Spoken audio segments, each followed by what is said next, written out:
we have some interesting Norlin-era history to document tonight.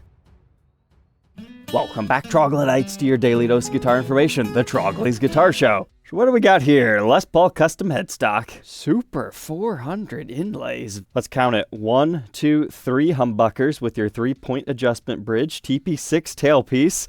You got 5 switches down here, 3 knobs. What on earth is going on with this thing? That's what I was telling myself about a year ago when I first learned about the existence of this very unique piece. Carlos had emailed me, and we've been talking for about a year and finally made something happen here.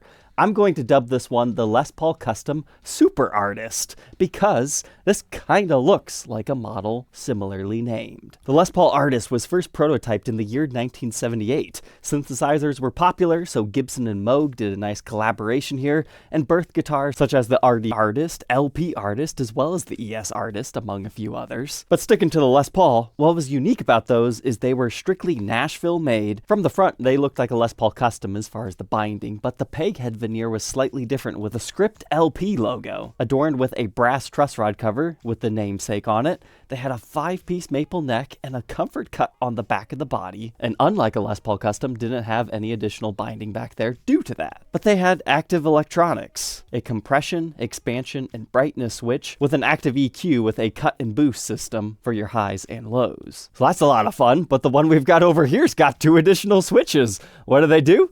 I don't know right now. We still have to dive into this thing together. It was just dropped off. But this one has the same non-binding on the back, same routes for the regular MOOG controls, but you'll notice it does not have the artist's comfort carve. And as we saw earlier, it doesn't have the LP peg head. It's just a regular custom in that aspect. So the reason why I decided to call this one the Les Paul Custom Super Artist is because of the Super 400 inlays, which is similar to like the Super Custom, which we talked about in this episode. So it's essentially blending all 3 of those models together in a way that just makes it fun. But something else you might notice is this has a cool candy apple red finish. In the 80s, Gibson started to experiment with other colors, such as pewter, charcoal metallic, you eventually get to your pearl white, and you can kind of lump Silverburst into this even though it came out earlier than these. However, Candy Apple Red gets prototyped in 1981, and the first runs actually utilize a golden base coat that has bronze powder in it. Now, unfortunately, these started to orange peel within a year, so they eventually switched it over into a silver base coat. And you can see the differences right here. This one's just a little bit darker as compared to our silvery coat on the new Super Artist. We even have some worn through areas down here by the strap that shows us the silver. Usually Candy Apple Red is complemented with gold hardware. This actually has the nickel option. Not only that, but it also has almost all the fancy parts that Gibson was using at this time, like the flip-out winding tuners, the posi-lock strap locks, and not only these 2 things we were talking about earlier, but even the Sustain Sisters. I don't think I've ever seen a 3-point top adjust bridge on Sustain Sisters before. That's crazy. So just the fact that we know it's a silver base coat, that kind of helps us tell what year this one was created in. So looking at our serial number, we can confirm that late 1982, but this is Kalamazoo made, so that's extra special to have an artist out of them. And then look at that. It's a custom shop original. If you're not familiar with what that means, it is a custom ordered one-off. Sometimes taken to a trade show to show off new ideas, such as at a NAMM convention, because they want to say, hey, look at these cool inlays we can do on a Les Paul, or check out these new electronics we might be doing. But that's not actually the story of this one. Carlos, who sold this to me, actually knows the original guy who custom ordered this. So Carlos worked at a music store, and he had just started after John, the original owner, placed this order. So he would come in every couple of weeks to check in on it, put pressure on the Kalamazoo guys, and Carlos would always be serving him. And they kind of became friends over the years, and they're still in contact yet today. But this guitar has kind of went back and forth between them a few different times, so much so that Carlos said, I'm sorry, John, I'm not selling this guitar back to you again, because I don't want it to come back. So he broke the cycle by selling it to me, but John graciously accepted an interview where he's going to tell us everything about this. I was a student of the Jackie King Guitar Institute of Southwest in San Antonio. I was probably 18, 19 years of age when I went there. And one guy in the class, he had a guitar and it had a built-in compressor. And I just thought that was the coolest thing, the way it sounded, the way it's sustained. And when I got out of the guitar conservatory and I joined a band that was playing a hotel circuit, we played 6 nights a week. We were making like $600 a week in the 80s at the Holiday Inn. I wanted to order a guitar. I loved Les Pauls. I had always played Les Pauls, but I wanted 3 pickups. And I wanted something that would have a treble boost or cut, a bass boost or cut, but it had to have a compressor. And I wasn't as familiar at the time with compressor pedals as I was the compressor experience I had in the guitar conservatory. And so as I went through, I was at Mel Hart's Music, and I was with Jim Melhart and Kelly Melhart. And we were going through all the things that we could put on it, the EQs. I wanted it to be a real variety machine. That year, it had a special paint color, and it had the fine tuner, and it had the winding tuners, and I picked out everything that went into that guitar. It was a special order, and I think at the time that guitar cost me $3,500, $3,700, something to that effect. I don't remember exactly. It took a long time to get there, and when that thing arrived, it was the most beautiful Les Paul I had ever seen. I went on TV with that guitar, and the other bands that were on TV with it, they just freaked out when they saw it. And that probably had the sweetest neck and the sweetest frets. It came great from Gibson when it came out. I still had the privilege of having a special luthier. His name was Danny McKenna, and he was the songwriter for the band Toby Bo, who wrote My Angel Baby that went #1 in the United States. He did the after fret work on it when it came out from Gibson, and he made it play just because he was the best. I mean, he was just the best luthier I ever had. They used to call him Danny Meticulous McKenna. Big loss when we lost him. That guitar was and is the most beautiful Les Paul I have ever had the opportunity. And I had a friend named Carlos. He wanted it, man, he wanted it. And when I became a financial advisor, I really didn't have a real need for it, and he had the passion for it, so I sold it to him, and he's had it all these years. I would say I got rid of that guitar probably late 80s, early 90s. I left music professionally in 1987, so that was probably, I know that when I moved to Austin, Texas in 89, I no longer had it. Overall, were you happy with how Gibson spec'd everything out? Since this is honest, I'm going to be honest. Mm-hmm. None of my Les Pauls have ever played as good as that one. If I were to do it again, would I put a compressor in the guitar? No, I wouldn't. I'd have a compressor pedal. I think it sounds better on clean than it sounds on dirty. It distorts okay, but I think that older circuitry doesn't distort as well when you put distortion on it as it does clean. If you want to fatten it up as if it didn't have that circuitry inside, you can always boost the bass, rather. I was thrilled beyond my imagination when I saw that guitar the first time. Mel Hart's Music, they said, that's the most beautiful Les Paul we've ever seen. Well, red's always been my favorite color anyway. Yeah, it had a lot of variety, a tremendous amount of variety. And we were a variety band. This guitar served me well because you got to understand, we played Mexican music, cumbias, polkas, boleros. We played top 40. We played rock and roll. We played jazz. We played disco. We played tropical. We even did some light jazz and bossa nova. We did wapangos. We did every kind of style of music because at that time period, that's what the hotels wanted, something to attract everybody.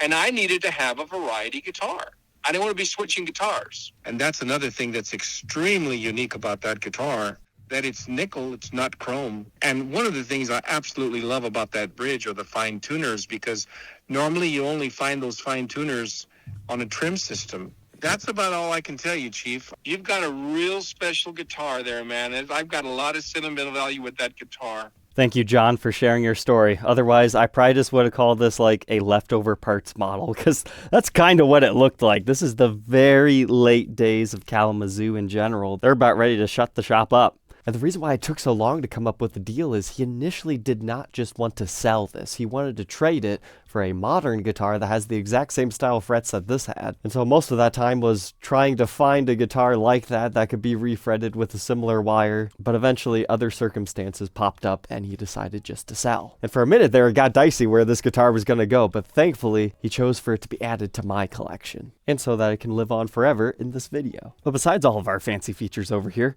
we do have a pretty cool case. This is an era correct one. It's the lift and reissue style. You would normally find this on like the Heritage Series reissues, so kind of cool that this guitar came with that. This was considered a high-end case at the time. But inside here is really strange. What? A Gibson COA filled out for Les Paul custom electronics with an 80s serial number? So let's go ahead, throw it onto the workbench. We'll clean it up and then take an individual look at all these parts and see if we can figure this super artist out.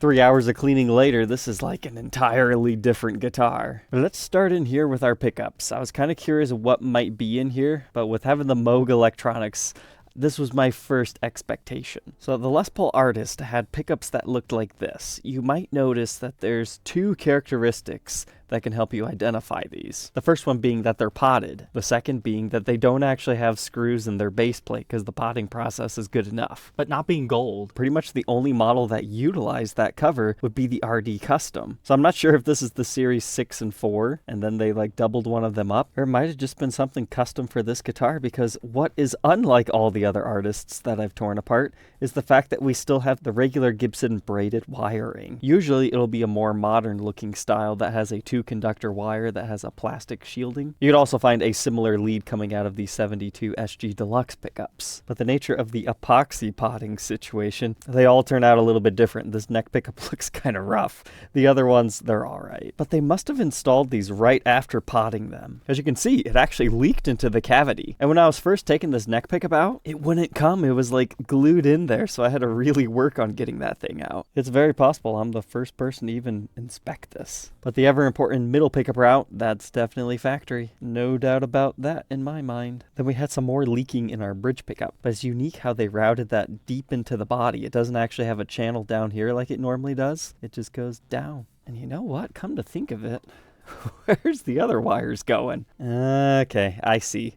So this comes down, that comes down, and then this actually didn't get routed deep enough, so they had to drill down to get to that cavity. I haven't torn apart a Les Paul Artist in the modern styling, so we'll have to check that next time we do. But I did not see any fancy markings in here, and it's got your regular short neck tenon. Pickup covers cleaned up beautifully though. They're nice and shiny again. You can still see the picking and string wear on them, but hey, that's just part of the history. Now, due to the nature of the active electronics, you can't actually get regular readings out of these, so we'll have to skip that segment on this one. However, I do remember having a set outside of a guitar once that wasn't plugged into the board, and I vaguely remember about 5k ohms. Could be wrong on that.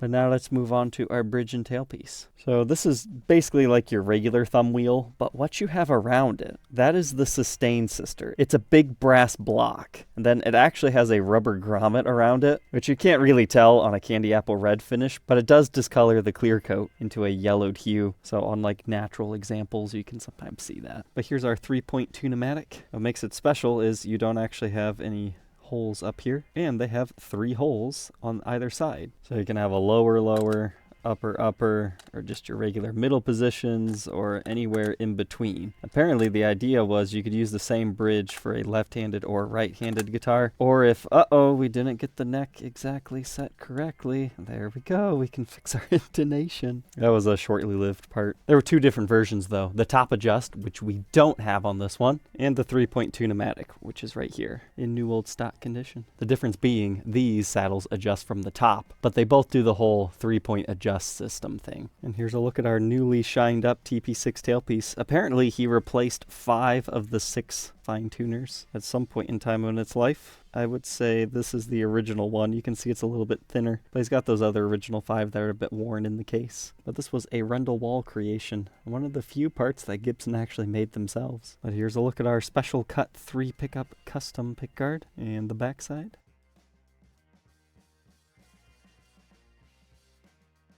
That is one fancy blinged out guitar. And now let's move on to our electronics. So I told you earlier how this is actually a cut as well as a boost. But did you notice that the knob only goes to 5, then it goes to 0, and then it goes to 5 again? I would have liked to have seen negatives to know which one is cut and which one is boost. If you ever see a weird knob like that, yep, it came from one of the Active Artists series guitars. But these pots are actually notched. When you get to the 0, it kind of clicks into place ever so slightly. Like it's not completely locked in by any means, but it definitely wants to go back to that area. That helps you feel it if you were on a dark stage or something. So bass and treble cut. This is just a master volume like usual. And now our fancy switches. On a normal artist, again, you only have these switches. And assuming nothing has been changed on this one. So this one is your brightness switch, which just obviously makes it brighter. Not always a good sound. And then you've got expansion, which is supposed to help it make it more choppy sound. And then this guy is your compression. It also kind of adds a whole bunch of sustain. So now that we understand these and the regular 3 switches, let's talk about the new additions on this custom order. This one was actually quite a smart option. It's an off-on switch. So if things are getting too squirrely or you need to talk to your audience or not make a noise, that actually comes in real handy, believe it or not. The only thing that's a bit strange here is this is the off position for all the other ones, but this is the on position for that particular one. Now, I might have just called it strange, but I think most times you might not be running all of these, so it kind of gives it a nice symmetry of them all lining up when you do have it on. But most artists do not utilize a middle pickup system, so that is what this 3-way toggle is for. In the all the way down position, you are isolating just the middle pickup. So if I tap the pickup, you can hear it, whereas nothing on the others. And it doesn't matter what toggle switch position you're at, it automatically goes to the middle. At first I was thinking maybe that was a direct to bridge, but no. That's just a way to get a unique tone that you can't normally get. But now if you go to the all the way up position, this is wired like a regular Les Paul that does not have a middle pickup. So your neck position is just your neck. The bridge position is just your bridge. And middle position is your neck and bridge together. But when you switch into the middle position, think middle pickup. The middle pickup gets blended into all the regular positions. So the neck is actually the neck and middle together. The bridge is the bridge and middle together. And then the middle position is actually all 3 pickups working together. So normal Les Paul wiring, bring the middle into everything, just the middle. On-off switch, and then all your regular MOOG electronics as far as the rest of this goes.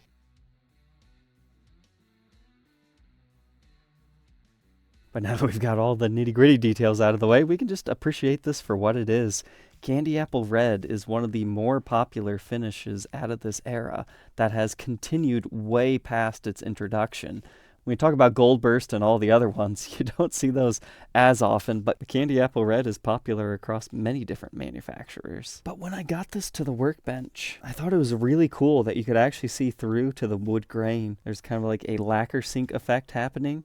And to me, it nearly looks like mahogany wood grain, to the point where maybe that was part of the custom ordered specs of this one. And at first glance, I couldn't really see a seam line, but now that I've got a light shining on it, you can see where a maple top was joined. And if you look in this area, depending on the lighting, you can kind of see the typical maple swirliness. But something about this finish really accented the grain to make me think that it was mahogany. If it wasn't for seeing this, I also thought the neck might have been mahogany, but more on that in a minute. But besides just the plain grain, this nearly appears to be a 2-piece top. Because if you shine the light on it right here, you can see a center seam line, and usually if it's a 3-piece top, they don't have one of those. But you can also see a little bit of flame figuring poking through. Now, it's probably not the craziest flame we've ever seen, but it's fun nonetheless to look underneath the paint. But now we can move on from our maple top and mahogany body. It's likely solid. This is about the time when they start to experiment with 9-hole weight relief, but I bet that one wouldn't have it. But we have a multi-piece maple neck with an ebony fretboard. I went ahead and gave the frets the matching Super Ultra Deluxe polish job, so they're looking great too. This was not a case queen. I know my polishing job made it look like it,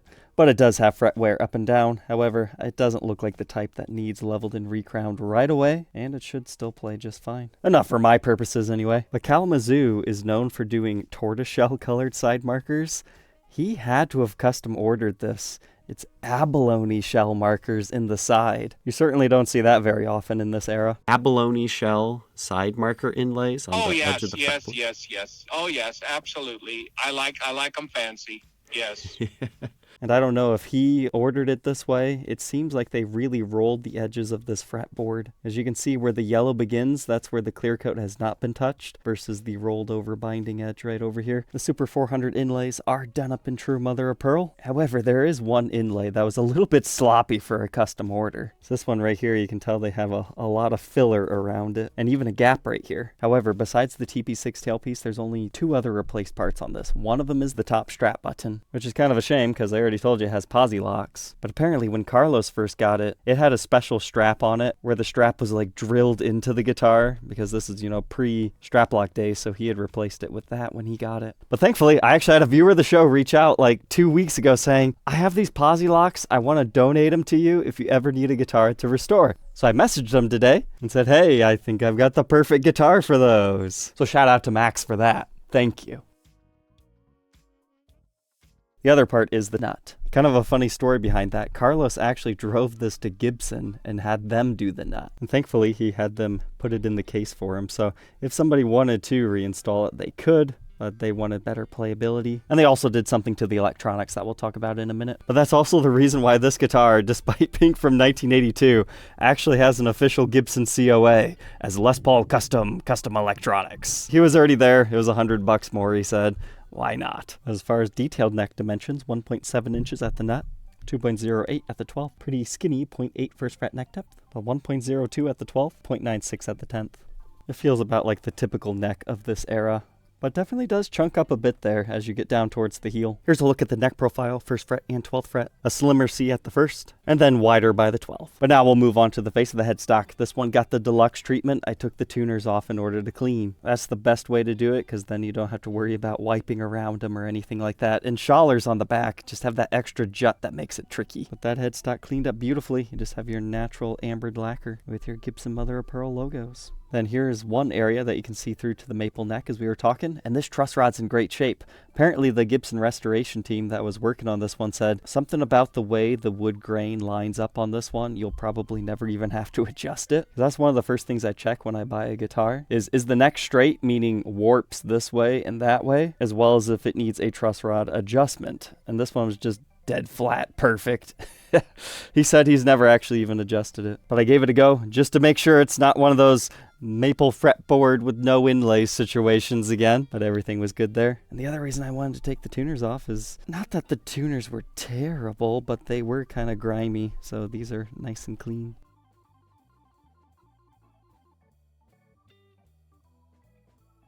But now with it all strung back up, let's detail the condition a bit. There is a small lacquer chip right here from the pressure of the tuner. Another small one right here at the tip of the custom. There's just a little bit of fingernail wear right here on our fretboard, as well as some unevenness within the binding as we were talking. And as the light dances around it, you can see there's definitely some mild nick stings and scratches, but to be honest, I was expecting this to be in much worse shape than it ended up being after a detailing condition process. The nickel looks really good on this. The backside also cleaned up nicely. You get the same lacquer sink effect, so you can see the mahogany wood grain, depending on how you view it anyway. But now the rest of the tale as to why this went to Gibson Repair and Restoration. Did one of the MOOG boards go bad? Did they need them to fix it? No. Carlos took it to him to fix the battery because this little connector part had broken off. But it looks like they just spliced it onto the original wiring. And I believe he just had the nut done too at the same time because he was already there. But they also replaced some of the foam padding. Because I believe originally you put this at the bottom of the cavity and put the battery on top of that. Because the cavity in this thing is ridiculously deep. Here's the bottom side of one of the MOOG boards. Lots of stuff going on there, and I don't understand any of it. Well, that secures to the body utilizing one screw there, and then it's got some more foam pads. Now this next one, I'd love to lift that up for you and show you. However, this one's actually connected to the pots. So I'd have to risk breaking the knobs to remove that and then toy around with these. It works, so I'm not gonna mess with it, because Gibson also cleaned out all the electronics when he was there. But you can see at least 3 additional mini toggles over here, but our new ones are hiding underneath here. So I am curious, but I'm not going to be a cat. But kind of an interesting thing about the Artist backplate system is it's 2 pieces. So you have your main piece right here, which usually you wouldn't even end up removing. And then you have your battery compartment door part, which in theory is angled right there, so you can remove it without having to remove all the other screws. But they actually have a metal bushing within the body, because they expected you to move that in and out multiple times over the life of the guitar. They're not just bare screw holes like over here. And because of that, those screws are flat at the bottom rather than pointed. Then our toggle switch cavity, that almost looks like something got spliced back together there. I'm not entirely too sure. I suppose it also could have been an employee's attempt to shield that off from grounding off on something. But otherwise, you can see some more of the silver base coat showing through. But the back has a couple of dings over here. And he said this one was caused when someone was trying to change out the 9-volt battery for a gig. They were using their screwdriver to pry that off. But we do have some mild finish checking within the binding as well as in our candy apple red finish, but that's common on this. And we've got some weird looking checking over here, but everything looks structurally sound to me. It's got that big thick binding in the cutaway. And you don't really have any wear along here until you get to the strap location.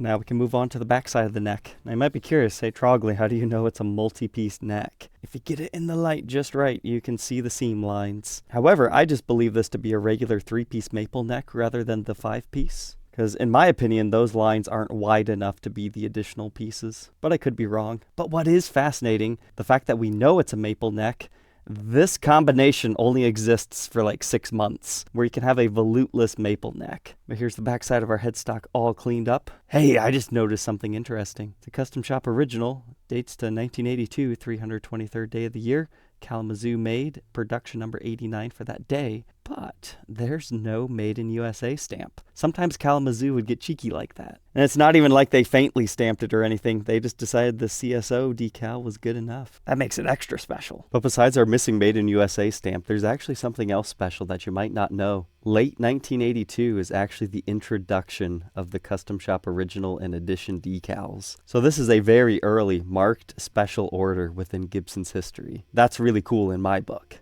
But we do have some finish wear over here and some on our top corner. At least the side I see while I play is very clean. And here's a look at the nut job again. It looks to me like they might have did a minor lacquer touch up over here, because changing a nut on a Gibson is a risky operation because the whole finish can flake. You got to make sure you score the nut properly. As far as nut changes go, I would say they did a nice job.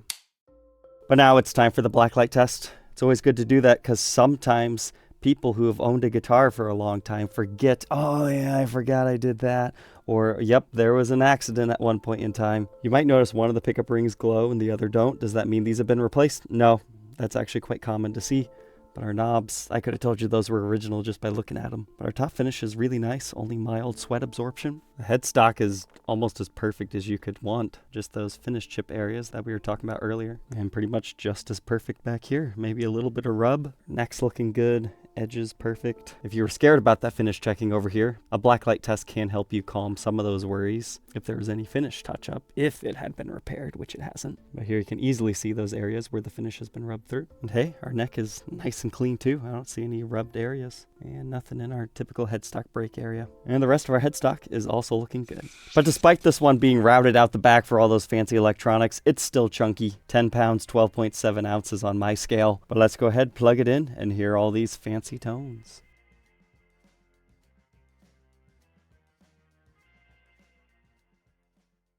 To start our demo, we're going to use the regular Les Paul positioning first without any of the active electronics engaged.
So my first impressions, it's kind of thin sounding.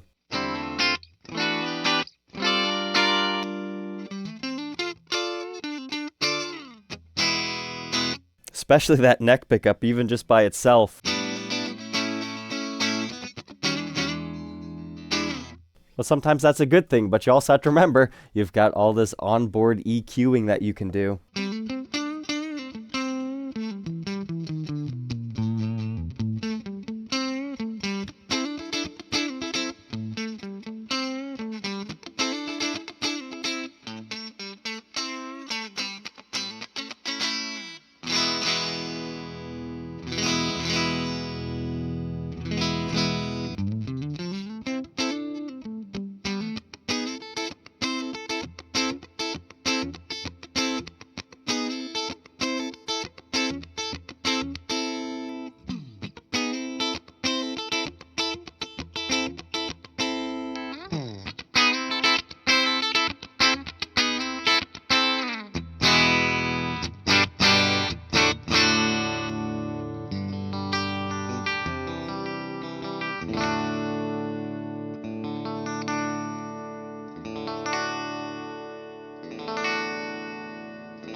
Personally, I think I like that boosted a little bit. It makes it sound like a regular Les Paul. But yeah, it still has that distinct active tone to it.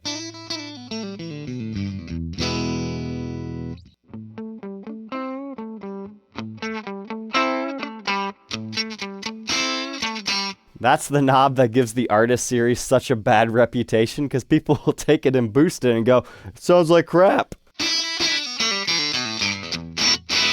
I think I did one of the cheaper artists and called it How to Get Ear Bleeding Tone, and that's the way you do it. But remember, you can blend these together. Boost one, cut the other.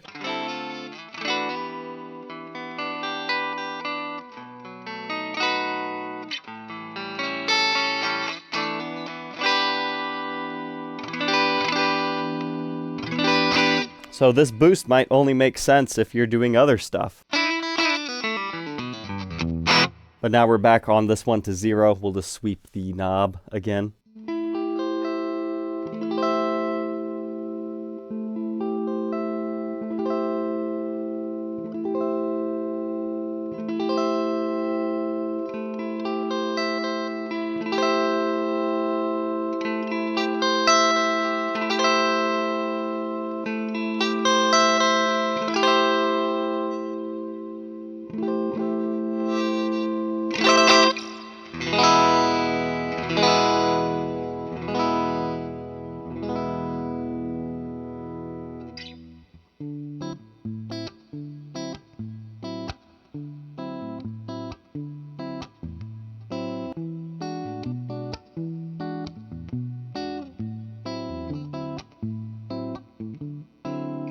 So you might be able to use that for some jazzy stuff. But now we're going to go into just regular Les Paul wiring, and we'll mess around with these guys. Starting with compression. So here's what the bridge normally sounds like.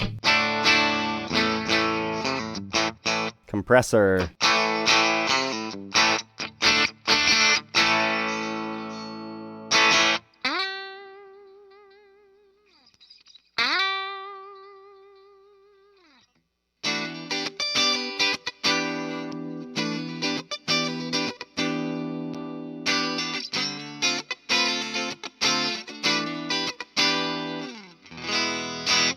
Definitely adds a lot of an active tone to it.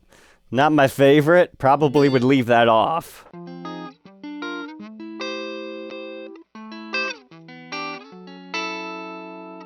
Now we'll try our expander.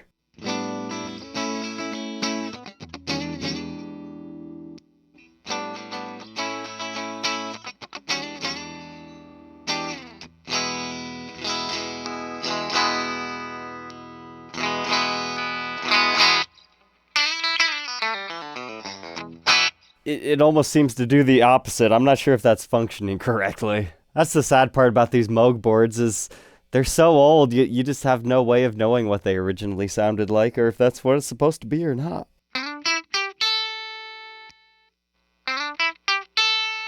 But that is the one that's supposed to be choppier, and yeah, it does do that.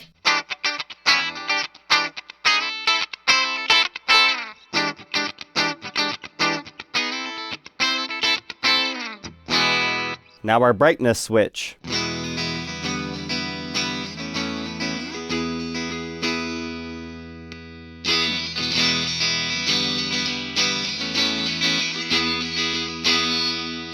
Mix that with your treble boost and yeah!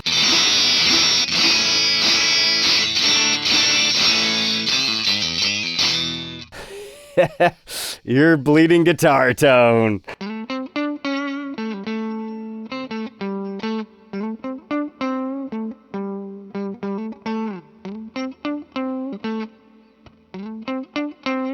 That can certainly become useful in certain situations like that.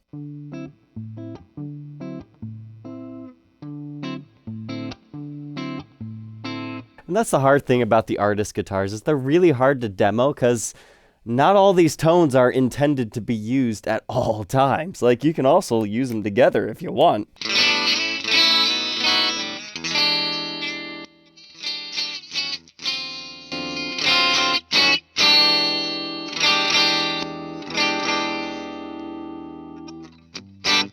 But now we'll just do some dirt with regular Les Paul wiring, none of that stuff on.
So the compressor works a little bit better with distortion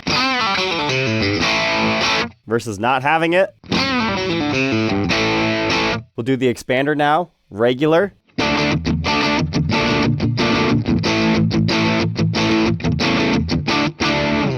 With.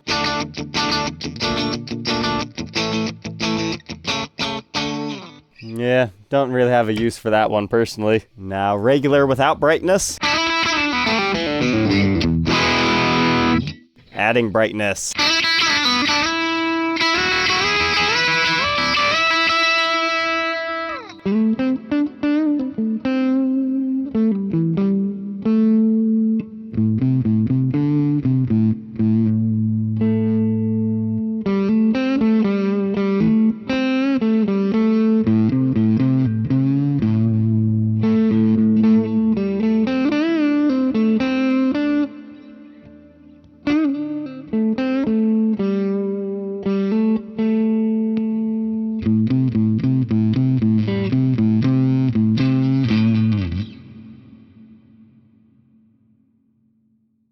So there we go, the Gibson Les Paul Custom Super Artist. What are my final thoughts on this thing? As a period piece, it is insane that this thing even exists.